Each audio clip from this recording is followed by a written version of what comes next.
the opportunities that people were giving me as a young woman were not so eager to give me as a now almost 50-year-old woman. I realized that if I didn't figure out how to take matters into my own hands and get myself more opportunities to audition, then I might be waiting for a very long time for things to happen.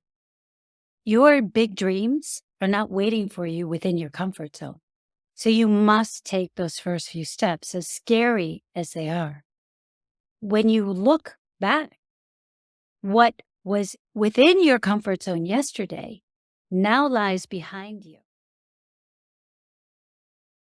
Thanks for tuning in to the Vibrant Soul Society, The Conversations. I'm your host, Baba Sam, the Miracle Man. Our mission here is to help you to see that you are greater than your thought. And beyond your thoughts is this vibrant soul, living the life that we wish to live. And every week, I bring forward guests to inspire, to offer wisdom and tips on how to live a better life. Today, we are privileged to have a vibrant soul with us, and welcome to the Conversations. Baba Sam, I'm so excited to be here. Thank you for inviting me onto your podcast to share some of my 59 years of lived wisdom. Hopefully, lessons learned. Well, that's life. It's constantly learning. If we're not learning, we're just being stuck in the status quo. Absolutely. I couldn't agree with that more. For people unfamiliar with you, who is Anne? So my name is Anne Alexander-Sieder. I'm an American actor who was a professional actor in America until I was about 28 years old. At that time, I met this hot German guy and moved to Germany. Even though I had had one of my best years ever as a professional actor, I didn't know how I was supposed to continue that in Germany because I didn't speak German. And you kind of have to be able to communicate in the language of the country that they're filming in. And we had a family right away, and we fell very quickly into traditional roles. I became the wife, the mom, the homemaker, the one who dealt with our son, the home, the food, all of that stuff. A couple of years into that, I was getting a little bit bored, and I thought, well, let me just see if there's something out there for me to do. And I had seen a poster somewhere, the American Drama Group in Munich. And so I was, let me go find out what that's about. That sounds like it's calling my name. So I went over there. I made an appointment. I auditioned for a man named Grantley Marshall, very nice man. Got accepted immediately into the company. And he pulls out a calendar and he starts saying to me, okay, so our touring dates are, and I was like, whoa, I can't tour. I have a 2-year-old at home. There's no way. And I was mortified.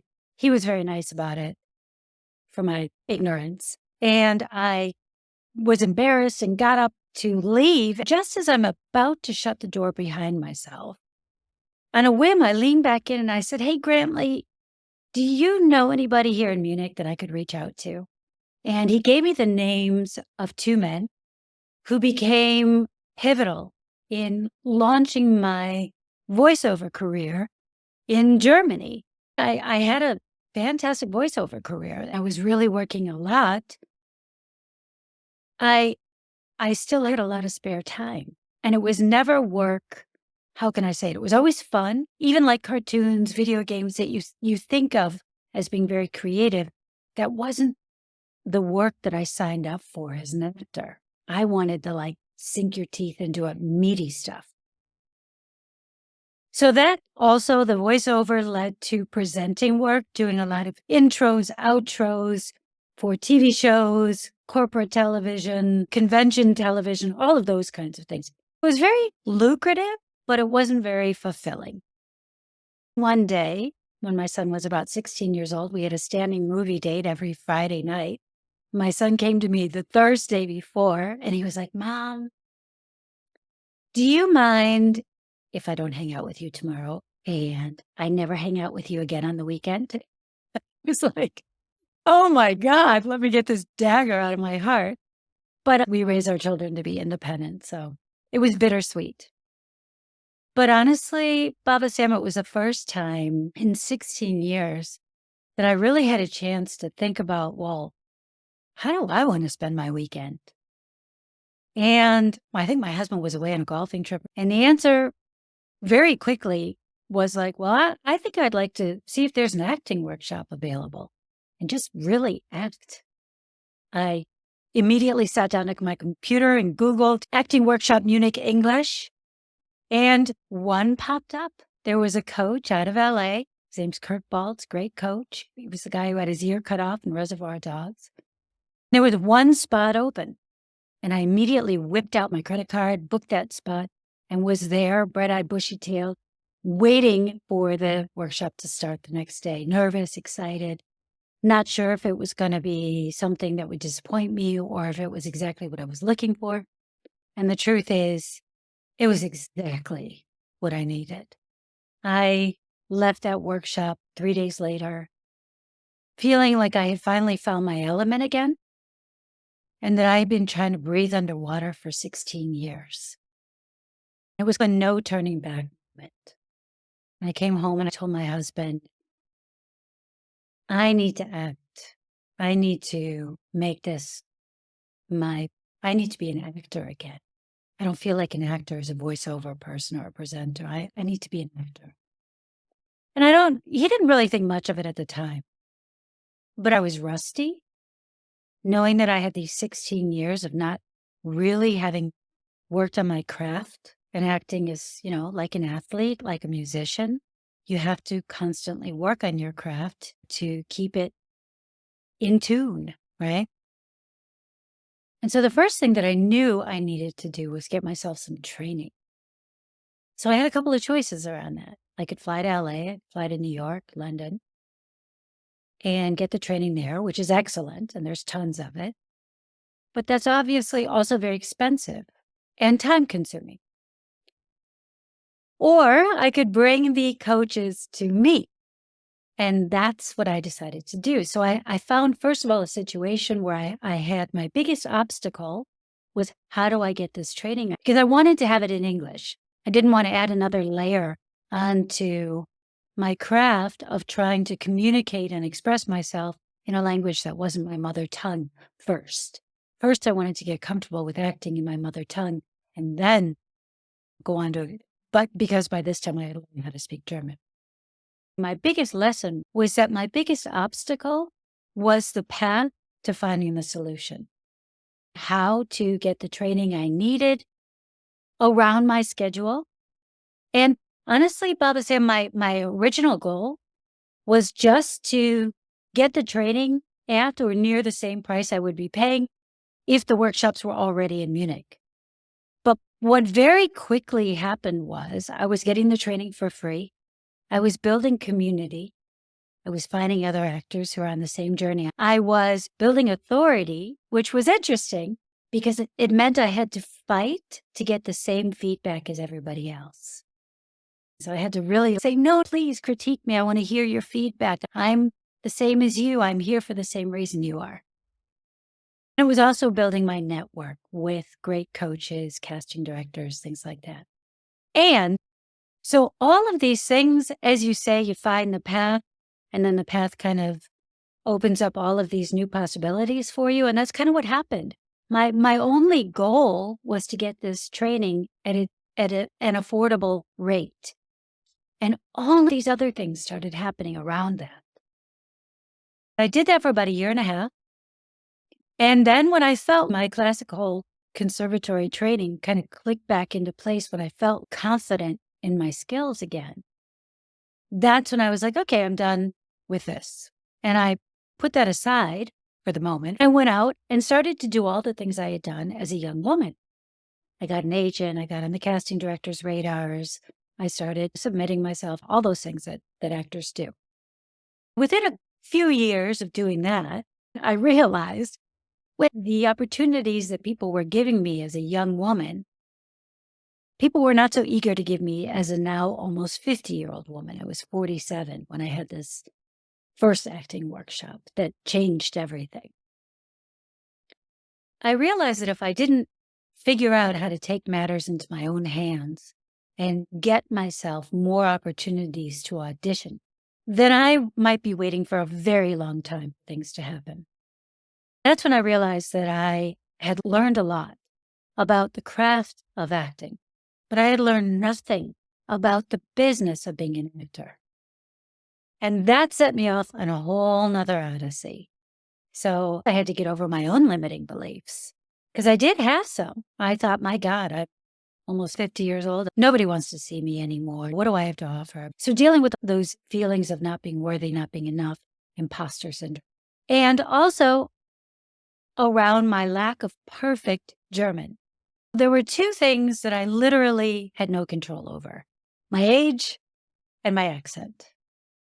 And yes, I can make my accent better, but I probably can never make it go away entirely. And what I realized, I was wasting a lot of energy on the wishing. What if only I were younger, if only this, if only that.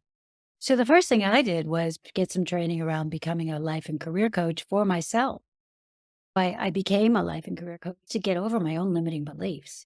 It made me realize I can just adopt somebody else's system and framework and get to where I want to go much more quickly instead of learning by trial and error. And that's when I was like, oh, well, what else don't I know? Let me go figure this stuff out. And, that's when I leaned into branding and networking and marketing and all of that. It's really interesting. So it looks like when you were doing your passion project of bringing these coaches together during workshops, the universe was like sort of falling into sync at that point.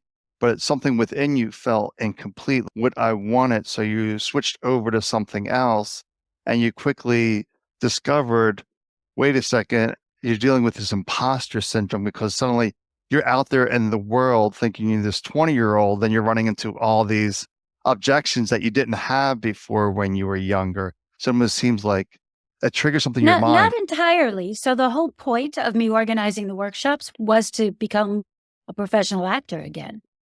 That was the whole point.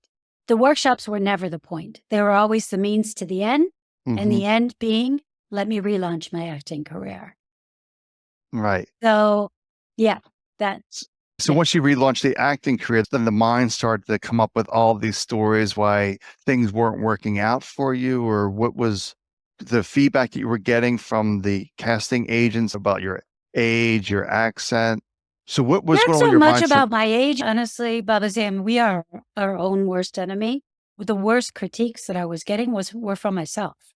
I Mm, was the one saying I was too old. Well, my husband was saying it. We had friends who were saying it. Like, what are you doing? Like, actors are young. They're not in the industry. And for me, I learned a couple of things. One was no matter what we do in life, when it's new, it's uncomfortable. And your big dreams are not waiting for you within your comfort zone. So you must take those first few steps, as scary as they are.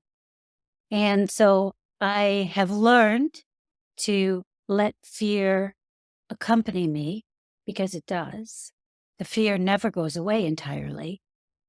I don't let it stand in front of me and block my way. Now I say, you go over there. You stand in that corner. You can watch me, but you cannot block me. And if I fall flat on my face, so be it. It is what it is. We have these belief systems and we assume that they're true because we have so integrated them into our being. I like to call these with my clients the BS systems, because that's what they are. Because, for example, you have a beautiful sky, blue sky behind you. And if I were to ask you, do you believe the sky is blue? 99% of the people will say, yes, of course. But what about when it's not? What about during a sunset when it's purple and pink and red and orange and yellow? Or what about a sunrise? Or what about when there's a tornado and the sky has a green cast, or there's a storm and it's gray or charcoal, or night when it's midnight, or black when there are no stars? Believing, and honestly, we can even go further, right? Because it's just the way the light is being refracted. So is it blue, or is it just the way that our eyes are interpreting it as blue? Because there are beings, living beings on this planet, that don't see colors the same way we see them. So it is just a belief. And having a belief does not make it so. It makes it something to be challenged, you know? And often what I will do now that I've gotten a lot of these skills is when I find myself having a thought Do you know that we all have like 12,000 thoughts a day? And of that, 9,000 of those thoughts are negative, which is just crazy. So there's this exercise that I love to teach my clients called catch, cancel, correct. The first thing is you must become aware of the thought that you're having, right? You got to catch that sucker. And then you have to cancel it. So for me, when I cancel a thought, I will usually ask myself, does that serve me? Is that serving me to think that about whatever it is? Does it serve me to think I'm too old? No, it does not. So, okay, how can I correct that? And on what that limiting belief is, there are different techniques for it. You can look for evidence to the contrary, because we all have confirmation belief. We will all find evidence to support whatever we choose to believe. But I always like to encourage my clients. Do you remember a debate team as a kid? When sometimes you had to argue the opposing side, even if it wasn't your opinion? So this is what I really encourage people to do when they find themselves faced with a belief that they think is true. I do not have the time. I do not have the money. Nobody wants me. Whatever it may happen to be, right? And really argue the other side. Look for the proof that that is not true. You're covering a lot of things, and I just like to go back and pull on those a little bit. Yeah. These belief systems that you call the BS, they're also what I call blind spots because Oh, you're I so like that. ratcheted up in your belief system, you can't see something that may be right in front of you because in your belief, it doesn't exist. Yeah. And then this catch cancel process can be really complex to monitor thoughts. So I'd like to say, what's your emotional feeling? Because it's easier to spot emotions as opposed to our thoughts. If we're not feeling good, we're not feeling worthy, deserving, all these imposter syndrome voices. Usually we can feel that we're out of alignment, we're not feeling alive. I agree that that's true, that that is easier to spot, but it's not as easy to correct. And words have power. Hmm. We so casually denigrate ourselves. We so casually berate ourselves. Like, I left my purse in the house. Ah, stupid, idiot, moron, right? And think about how casually we do that. And there's something that we as actors, um, so we can play the most, as a human being, I would say, the most despicable characters. I could play a murdering pedophile, and I must find the humanity in that character if I'm going to play that in a three-dimensional way. Often, we don't give ourselves the same grace that we will give to a character that we're playing. This is very specific to actors, but it is something that comes up a lot. Yeah, it's really an important point that we're constantly critical of ourselves, constantly judgmental of ourselves. And I can find individuals with autoimmune diseases, and I can see that they all have an element of self-criticism, of self-judgment. And so what does that do? That's the power of words. The body starts attacking itself because autoimmune is the body attacking itself. So we're not mindful of our words. Life is challenging enough without us getting in the way, creating interference. Do you know the story of the old Cherokee grandfather and his grandson sitting around the fire? No, I don't think I've heard that one. No? So the grandfather says, my son, I'm going to tell you a story. We all have two wolves that live inside of us. One wolf is good and the other wolf is bad. The bad wolf, now can't remember all of these things, but it's spite, jealousy, discontent, all of the negative kinds of qualities. Whereas the good wolf is love, compassion, kindness, faith, all of the beautiful things about human beings. And the grandson thinks about this for a moment, and then he looks across the fire to his grandfather and he says, well, grandfather, which one wins? And the grandfather looks at him and he says, the one you feed. I find that such a powerful story because it's so true. We can choose to feed our good wolf and we can choose to feed our bad wolf. And it is a choice. You don't have to feed the bad wolf. Yeah, exactly. Yeah, Because it's really about the heart, soul versus the mind. It's really that duality that we live in, and trying to choose the proper road at times is the challenge of life. absolutely. So we're helping, you're specifically working with actors and their imposter syndrome. Is that where your focus is today? So I help trained actors who've been in the business for at least a couple of years to get the careers that they're ready for and that they deserve by understanding the 5 pillars of a thriving acting career. These boil down to mindset, branding, marketing, networking, and community. It's very specific, right? I'm launching a brand new program next year called Passion Project to Pro.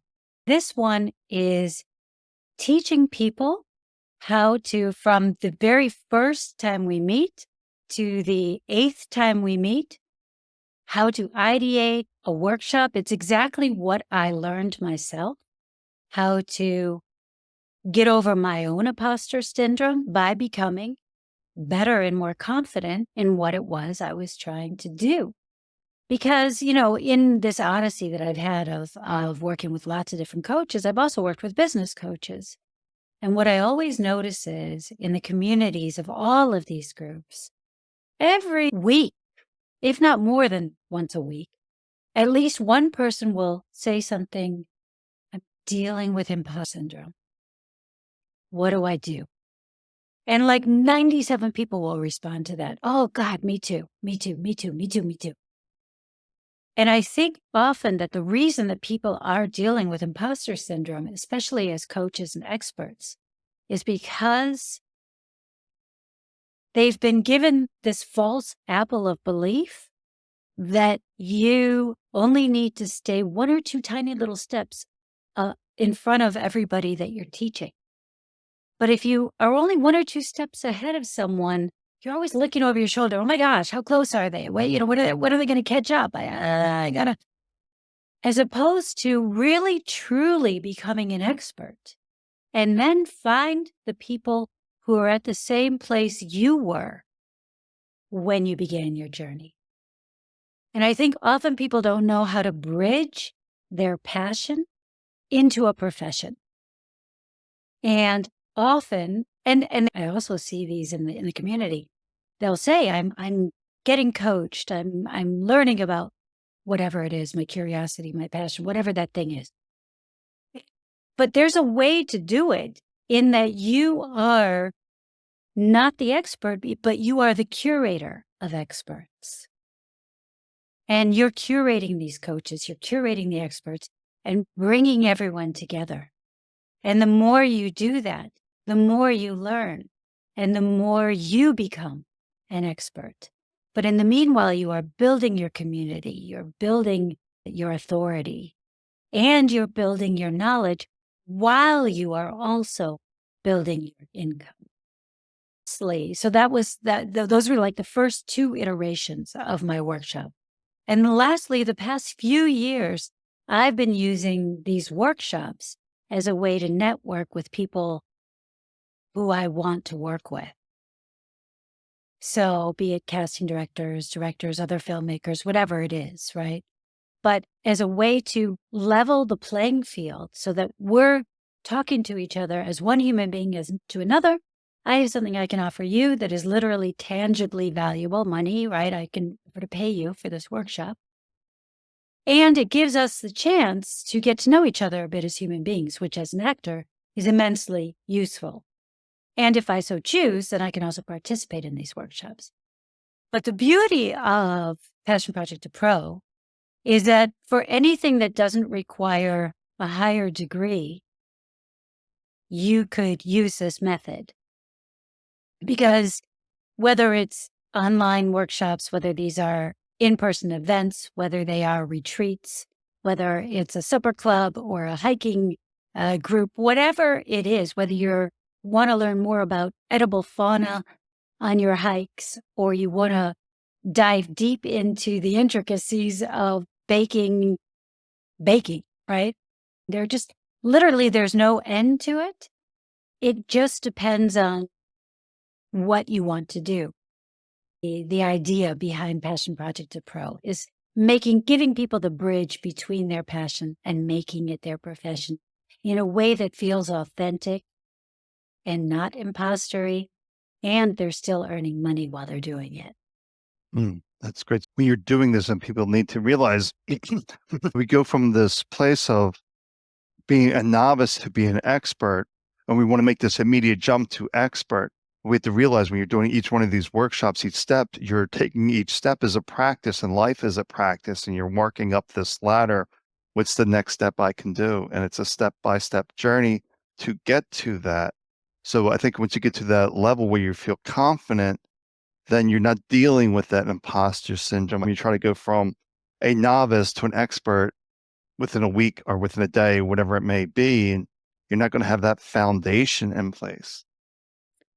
Exactly. You're going to feel like an imposter if you don't feel like an expert and you are saying, I am the expert, hire me. But if you naturally take those steps and begin from a place of authenticity, saying, hey, I'm here to learn too, guys. I want to make this happen. It'll just happen naturally the more you do it, like anything else. And it's a beautiful way to be building community and becoming known as the go-to person for whatever your thing may happen to be.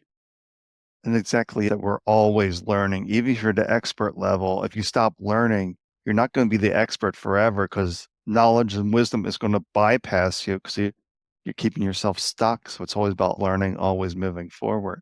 So true. My little sister, when she was a little girl, she got into this phase of saying, I know, I know, I know, I know, before I could finish any sentence. I know, I know. And so one day I was so frustrated with her and I looked at her and I said, Sophie, do you know what the problem is with somebody who knows everything? And she kind of looked at me, her big blue eyes, and didn't answer. And I said, you can't learn anything new. She kind of thought about that for a second, didn't say anything. I don't know if she even remembers it, but I remembered it because it was also a lesson for me. We all do that, right? The older I get, the more I realize how much I don't know. We'll never know it all. And that's what makes life beautiful, is that we always can learn more. We always can grow and evolve. If you stick with that I know it all mindset, it's your blind spot. You're not going to grow. So yeah, exactly. Yeah. And it's really interesting. You see some of these people, you think like the top of their craft, what more can they learn? But they're always learning. I had the opportunity to role play with Brad Pitt for a movie. This was for the movie 12 Monkeys. And he was just interviewing people dealing with bipolar and how their mindset was and how they looked at things. And it was really interesting that he had all these index cards and he was writing notes and scenes. He was really diving into a character. Yeah. Anything that you're going to do well, there is always more to learn. And as an actor, there's the human condition. And I'm endlessly fascinated by that, right? But every time you begin a new character, you are sort of starting from scratch because everybody's different. What makes them tick is different. And their masks are different. The masks we all wear to protect ourselves in life. And their shadows are different. And they will have different reasons for them. It's always a new learning experience. It's not like lumps of coal waiting to be a diamond. We're not diamonds in the rough. We are all faceted diamonds. The crown of the diamond, if you think of your traditional engagement ring, the crown of the diamond, that represents what you see. Maybe a little bit of what I show when you catch me unawares or when I'm feeling vulnerable or angry. But all those facets underneath, they are contributing to the sparkle.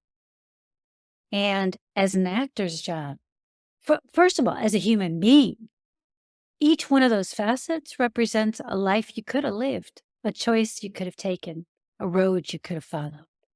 As an actor, it's my job to find that facet I can authentically and truthfully identify with. And no matter how tiny it is, shine it up and hold it up to the light. Because ultimately, it's telling the truth, right?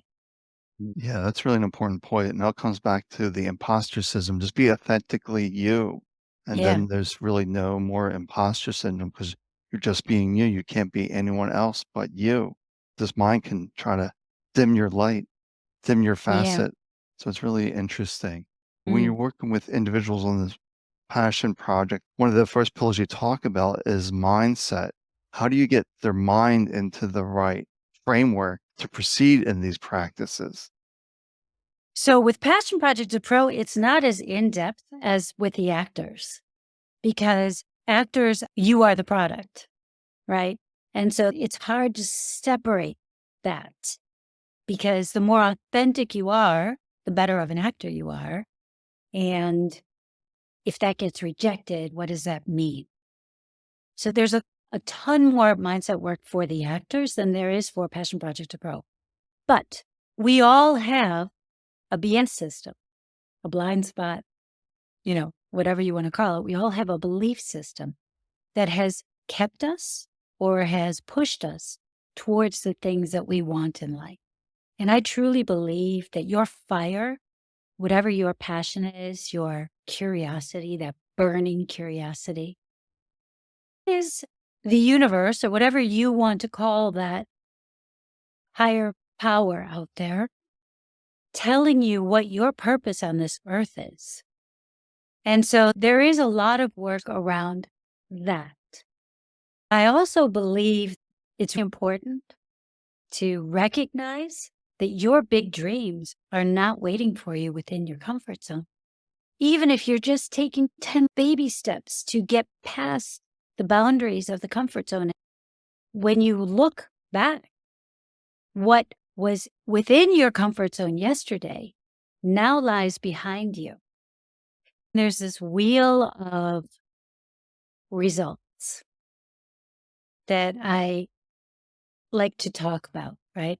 So it begins with belief. If you believe something, whether you believe it or not, you're right. Henry Ford, right? If you don't believe that something is going to work, you won't do the things you need to do to get to them. So what I ask is for people to put that aside for these 8 weeks and just do the work. Because when you act as if you believe, that creates an intention. And an intention creates an action. And the action creates confidence. And that creates results. It's like a flywheel that keeps getting bigger and stronger. There are a few things right there that I've talked about. Now, of course, there are exercises around it and all of that, but it really comes down to helping them to understand that they have a belief system that is not serving them, catch, cancel, correct, and helping them to break beyond.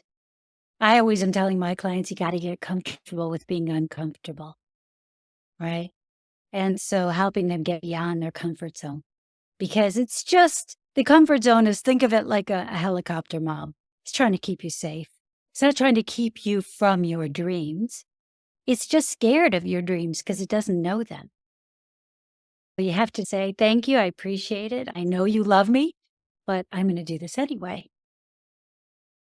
So the comfort zone is really a tricky spot because the mind naturally protects against the unknown to keep ourselves Yes. safe. It's hard to step out of that because the mind's like, oh, I don't know that area. We can't go there. That's unsafe. It may be unsafe over there. And that's the thing. When you begin to take those first few steps, challenge that belief system. They don't have to be big. Nobody's saying jump 100 feet ahead of where you are now. Just put one foot in front of the other. By doing so, you will be creating the confidence that, hey, this didn't kill me. Hey, I'm okay.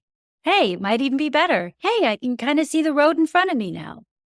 Whereas before you couldn't, because maybe you're standing at the bottom of a hill. In fact, I think that's probably a really good metaphor for getting out of your comfort zone, because the comfort zone can be like a mountain blocking your sight of what the path is beyond that. A lot of people climb Mount Everest one step at a time. And they are no more special than anybody listening to this. Yeah. I think that's small, consistent step because I'm going to build self-trust. A lot of people don't trust themselves because they've been taught to seek external validation. When we start Yes. taking those small steps and saying, oh, I can do this, and start to build that confidence and trust in ourselves. Yeah, absolutely. So it's been a really good conversation, and I appreciate your time here. If people had questions for you, how would they reach out to you? Yeah, absolutely. You can find me on Linktree at act_bold. That has all of my links there, and that makes it easy. I also have a free workbook. If the idea of people like, oh, wow, a workshop, I think that would work for, building birdhouses or whatever your thing happens to be. I have a free workbook that will help you get started with that. It will help you ideate and figure out how to reach out to the experts and how to find other participants and do all the things you want to do. If they want to download that workbook directly, they can find it also at the link tree. Okay, and I'll have the link in the show notes as well, and your website and all that good stuff. Thank you Fantastic. for joining the conversation, and I really appreciate your time today. Thank you. Baba Sam, it was an absolute pleasure. Thank you.